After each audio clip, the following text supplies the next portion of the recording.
Yon jour, yon date, yon histoire, yon événement, yon tragédie, yon drame considéré comme étant le plus grand événement historique de tous les temps que l'humanité n'ait jamais connu. Cette tragédie, cette mémoire a été célébrée par des milliers et des milliards de chrétiens du monde entier en signe de mémoire et de reconnaissance.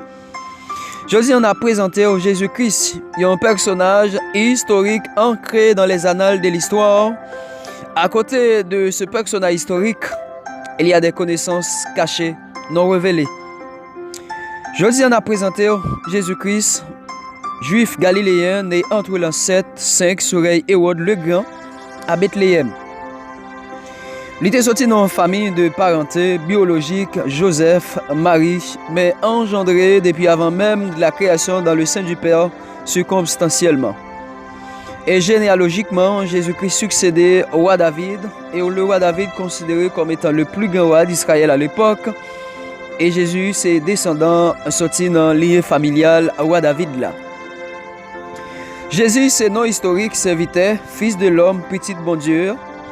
Dans le langage populaire juif, il y a Yeshua Yosué qui signifie l'Éternel sauve. Et l'autre dénomination, Emmanuel, qui signifie Dieu est avec nous. Messie révélé par apôtre Pierre, comme le Fils de Dieu. Et en même temps aussi, le Fils de Dieu révélé par Satan lors de sa tentation dans le désert. Jésus-Christ est sorti dans une famille, il était plusieurs frères, comme Jacques le Juste, Joseph, Jude, Simon.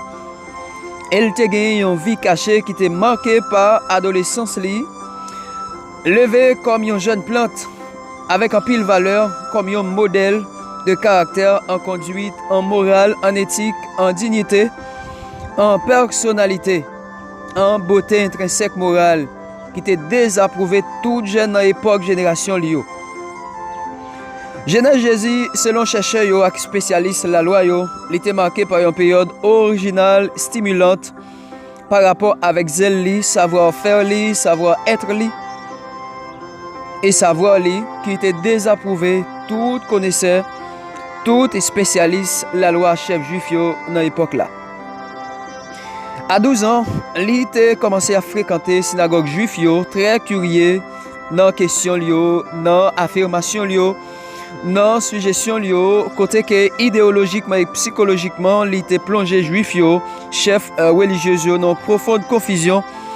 Ça a poussé à poser ensemble de questions sur la vie de jeune ça. Qui est ce garçon ça? Côté il sorti? Qui est-ce qui parent li? Dans qui famille il sorti? Côté il joint toute connaissance ça yo? Qui côté il était l'école? Ça c'est un ensemble de questions spécialistes la loi yo chef religieux yo t'a posé sur jeune petit garçon ça.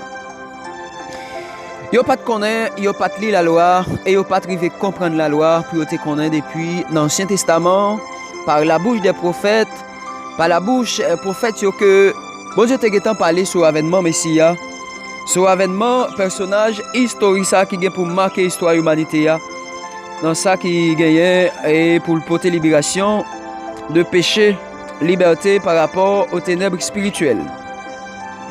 Mais dans le cœur des hommes sages, il y a toujours un insensé qui se cache, c'est la méconnaissance de Dieu. Ceux qui vivent selon la chair pensent en chair, réfléchir selon la chair et accomplissent les œuvres de la chair, traîtres, trahison, jalousie, criminels, méchants, ennemis des gens de bien, enflés d'orgueil, mensongers, menteurs, fils du diable, accusateurs, blasphémateurs, indécis, ambitieux, égoïstes, usurpateurs. Voilà les caractéristiques des pharisiens juifs à l'époque de Jésus. Si l'éducation ne s'accompagne pas de quelques règles morales, de quelques normes spirituelles, l'éducation serait un crime contributif à la criminalité et à la dérive, à la méchanceté. Dans l'année 27-28, Jésus te rejoint Jean-Baptiste dans Judéen pour te baptiser lui selon pratique, rite, époque là, comme symbole de soumission à la volonté de Dieu qui t'a marqué début ministère li ak fin ministère Jean-Baptiste. Jésus-Christ a recruté plusieurs disciples, environ 12, comme collaborateurs, comme compagnons de ministère. Jean-Baptiste, après qu'il était tombé dans la prison et après il était exécuté par le roi Hérode, à 30 ans, Jésus retourné dans Galilée principalement. Il était positionné à Capernaum et c'est là qu'il a fait le centre de sa prédication comme ville principale. Jésus-Christ est considéré comme prédicateur itinérant dans la synagogue juive, dans le jour sabbat, annoncer bonne nouvelle royaume non, à créer bon Dieu, à accompagner de prodiges, de miracles et de guérisons. Il était prêché concernant le royaume bon Dieu, à créer bon Dieu, côté que selon l'évangile synoptique, Matthieu, Marc, Luc, Jean, royaume à créer bon Dieu, l'hypothèse la paix, l'hypothèse la justice, l'hypothèse l'union entre frères et frères dans un monde injuste, corrompu, et une nouvelle manière de vivre. 3 ans de ministère de 30 ans à 33 ans de notre ère, Jésus à la fois professeur, il était enseigné, il était instruit, il était formé et en même temps il était prédicateur, il était prêché parole bon Dieu, la bonne nouvelle du royaume et le règne de Dieu. Il était prophète parce qu'il était porté prophétie, il était bail prophétie sur Matthieu chapitre 24 et sur plusieurs autres passages encore. Il était sacrificateur. Il a sacrifié sa vie pour toute l'humanité afin de libérer l'humanité de l'esclavage du péché. Et en même temps, il était le roi des Juifs et le roi des nations. Accompagné par un pile gros miracle, un pile prodige, il était changé de l'eau en vin. Il était fait un pile guérison, résurrection des morts, guérison d'un homme 38 ans, résurrection de Lazare et de la fille de Jaïrus, guérison des lépreux, guérison de la femme de perte de sang, multiplication des pains, la chasteté des démons, il a marché sur les eaux et beaucoup d'autres miracles qui pas jamais cités et qui étaient comme étant des connaissances cachées dans les annales de l'histoire.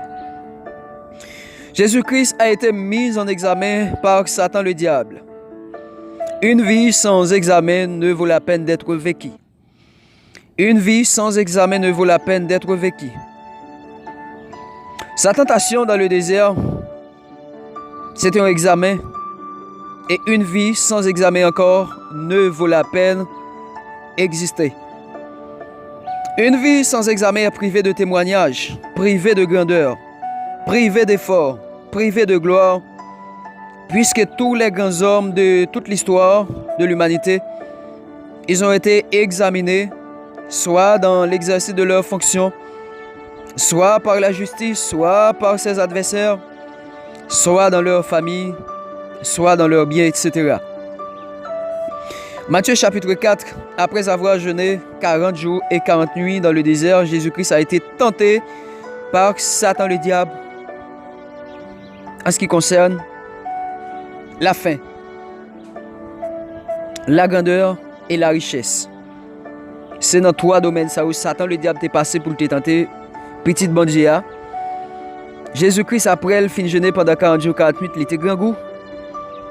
Elle était faible, il était besoin de quelque chose pour te manger. Selon réflexion Satan, il était connaît Jésus-Christ et grand goût.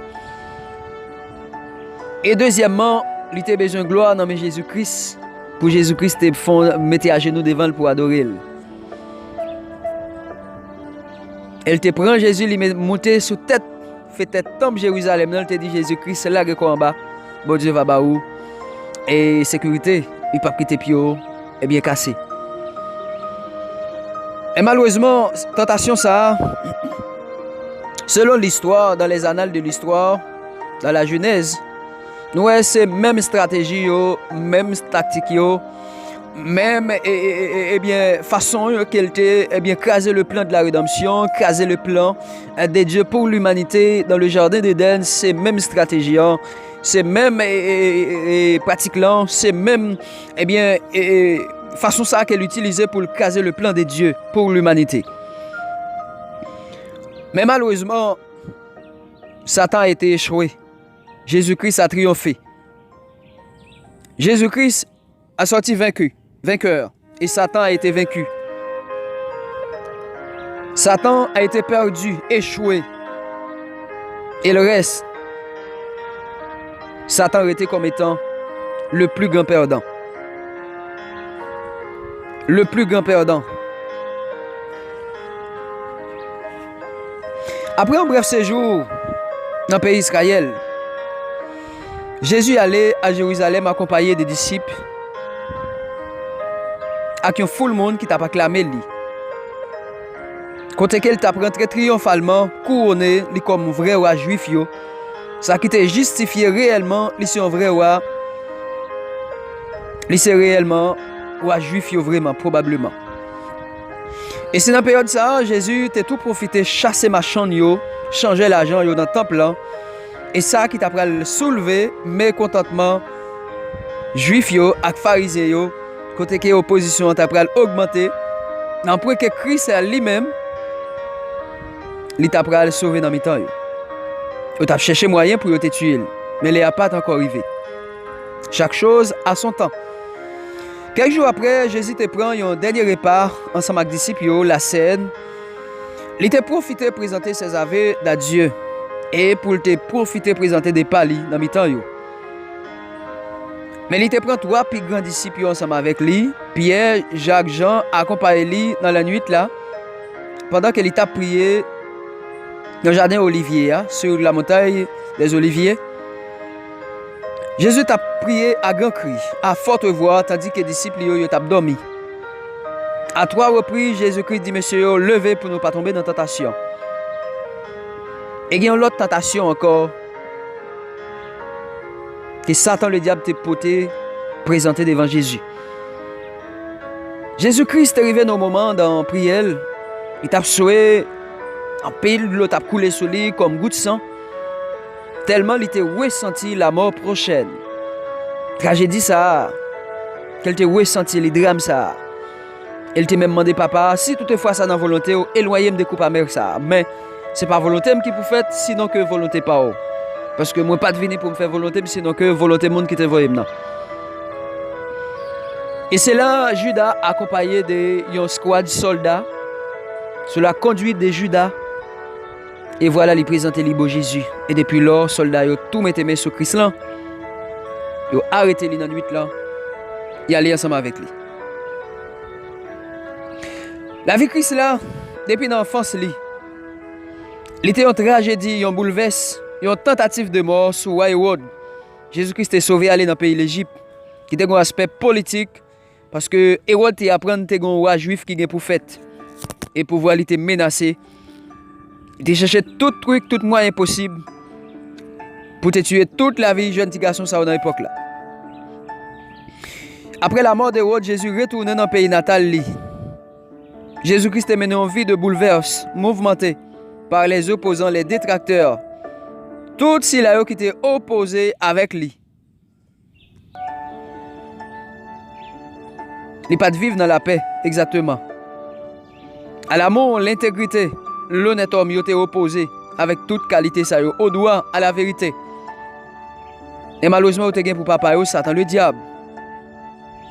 Parce qu'il était opposé avec bon Dieu. Comme Satan a rebellé contre Dieu depuis lors de la création.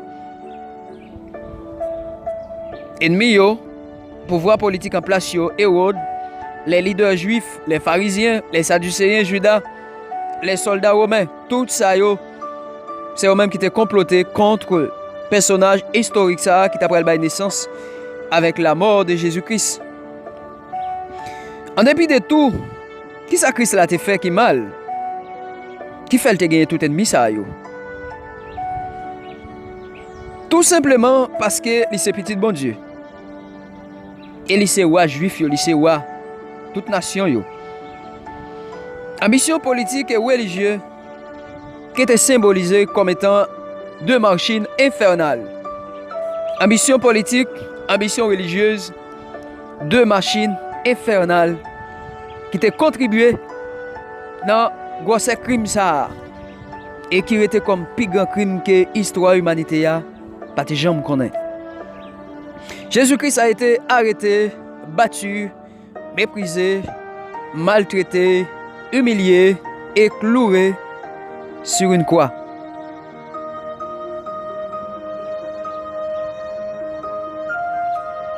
Il y a un procès illégal. Il y a un procès en dehors de la loi. Il y a un procès injuste selon la loi. Juif ak Sanhédrin yo te commencé à questionner Jésus depuis dans la nuit là, les ont arrêté là. Sous motif accusation yo comme petit bon Dieu Messie, ça qui était interdit selon la loi.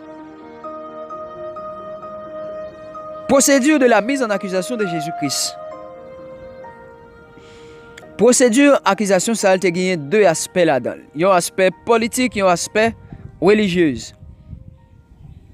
Et déroulé dans les deux tribunaux, il y a un tribunal religieux, tribunal juif et il y a un tribunal romain sous la conduite de Ponce Pilate.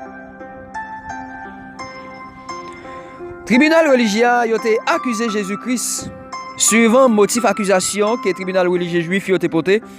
C'est que Jésus-Christ a profané le temple parce qu'il était dit temple pour le craser et après 3 jours temple pour le reconstruire. Ça que les juifs yo te pris 46 ans pour le construire. Ça veut dire que yo te accusé Jésus-Christ comme étant un profaneur. La profané temple qui a été passé 46 ans à construire et lui-même lui dit l'a crasé après 3 jours. La reconstruire, ça c'est le premier motif d'accusation que le tribunal ça a été porté contre Jésus. Deuxième motif d'accusation, il volait un nom qui pas pour lui. Usurpation de titre messianique, fils de Dieu. Ça, il est considéré comme étant un blasphème. Ça veut dire que Jésus-Christ, il était vraiment attribué un titre, une dénomination, une titulature qui pas revient à lui comme Messie. Il était considéré ça comme étant un blasphème. Ça veut dire que Jésus-Christ n'est pas de petit bon Dieu vrai, selon le tribunal juif.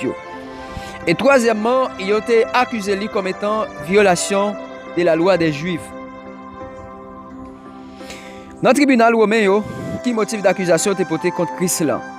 Motif d'accusation suivant déroulement, et bien procédure ça, c'est que il a été accusé Jésus-Christ comme étant le roi des Juifs, qui a un aspect politique. Jésus-Christ, il n'a pas de droit de déclarer qu'il est roi juif parce que tu es un roi à l'époque qui t'a dirigé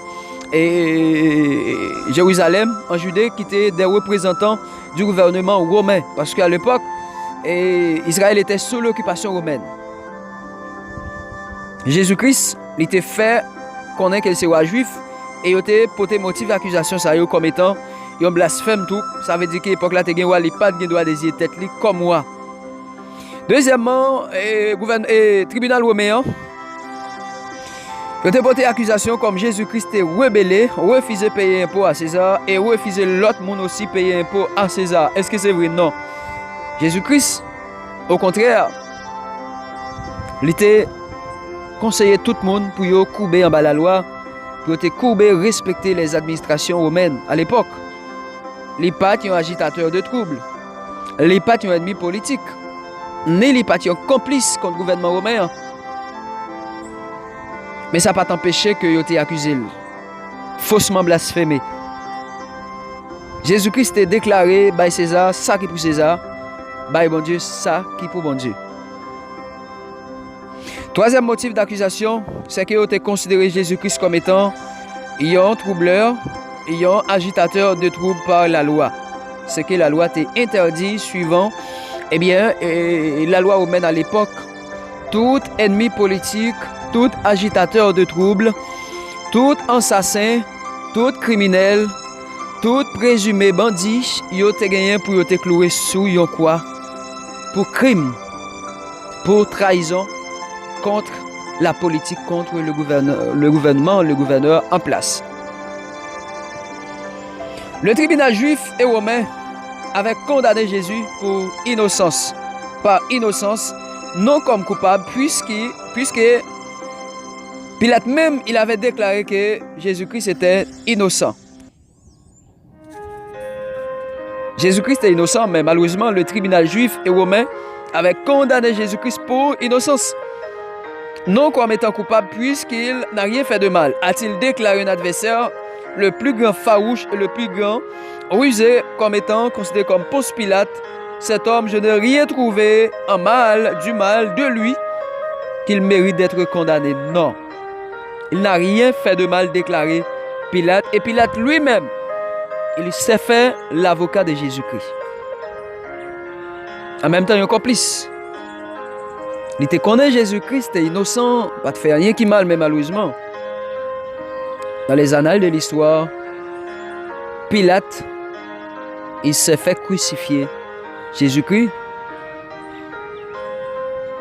il s'est fait crucifier. Jésus-Christ, comme étant un innocent. Il y a un procès plein vice, truqué, formaté, planifié, et un crime non justifié par des bonnes raisons. 6 points négatifs dans le déroulement procès ça. Premièrement, pour nous démontrer que c'est un procès injuste, non accepté, en dehors de la loi.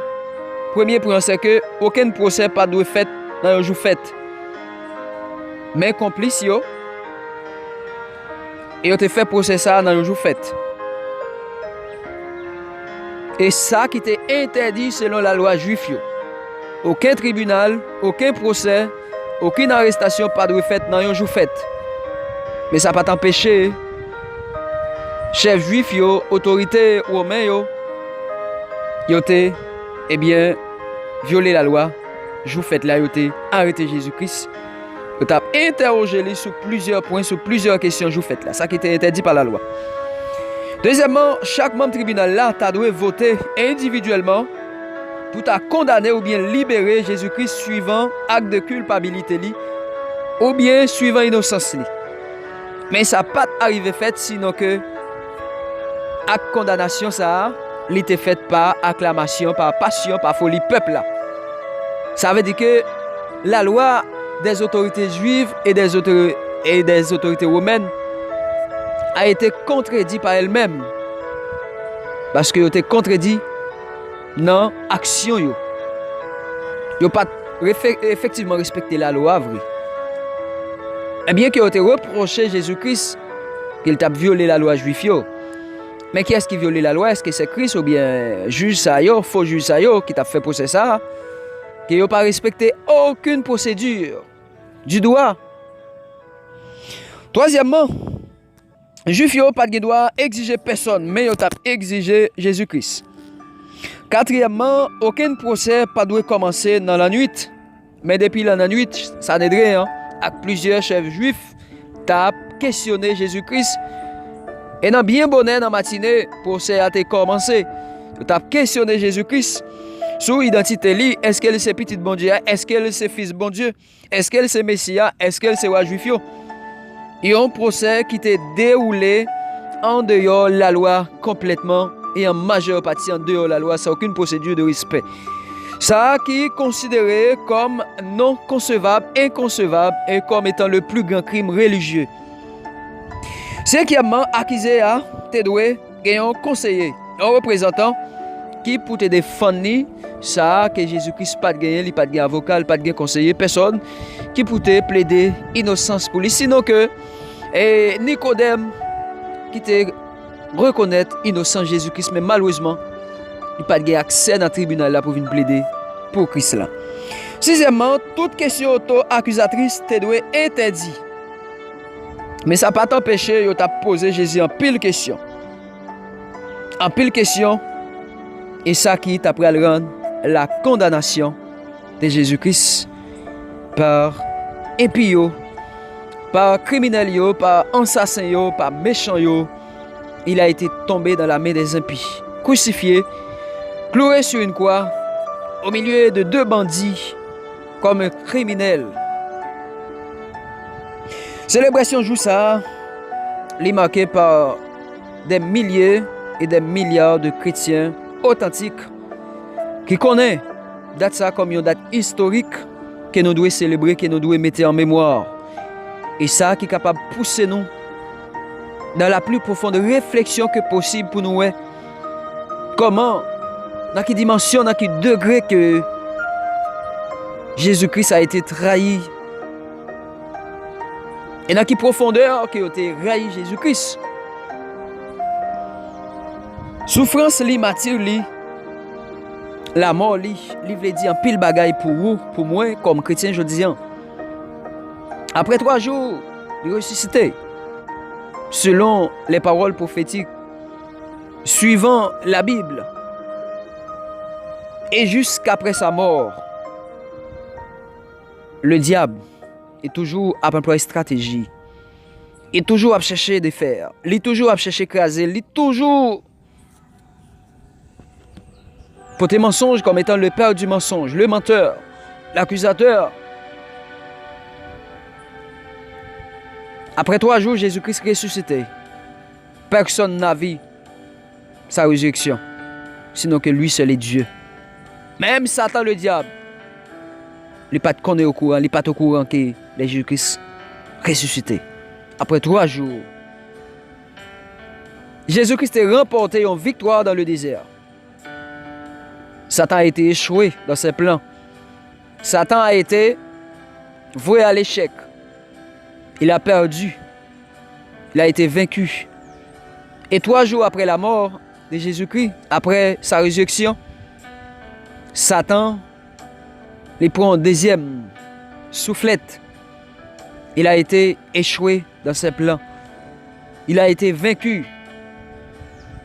Et résurrection de Jésus-Christ, c'est le début de la foi chrétienne. C'est un témoignage vivant pour la prédication, pour la propagation de l'évangile dans le monde entier. La vérité triomphe. La lumière triomphe. La lumière a été au-dessus et est au-dessus du ténèbre. Là où il y a la lumière, les ténèbres ne peuvent subsister.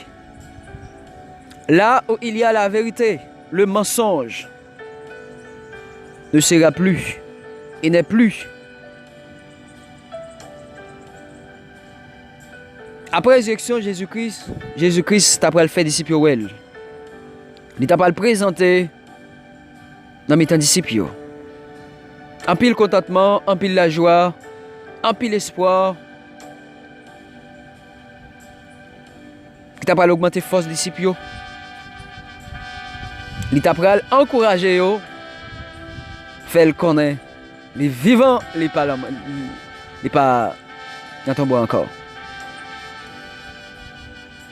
Je dis, son grand jour, date ça, son grand jour. Un événement historique qui marque nous, qui n'a célébré la victoire de notre Seigneur Jésus-Christ comme moi, comme juge, comme le roi suprême au-dessus de tout pouvoir. J'ai reçu tout pouvoir dans les cieux et sur la terre.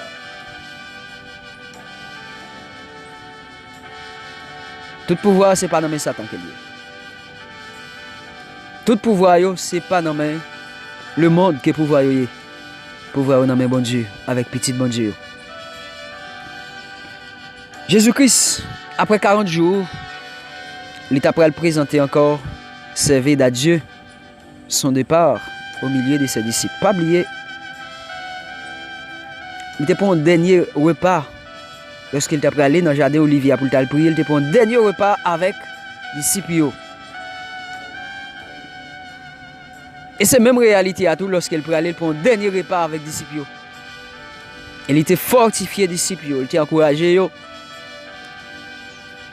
Il était dit disciples. Dans Jean 16, verset 33, vous parler avec nous pour nous connaître ça. Nous avons pour nous souffrir en pile sur la terre, mais prends courage.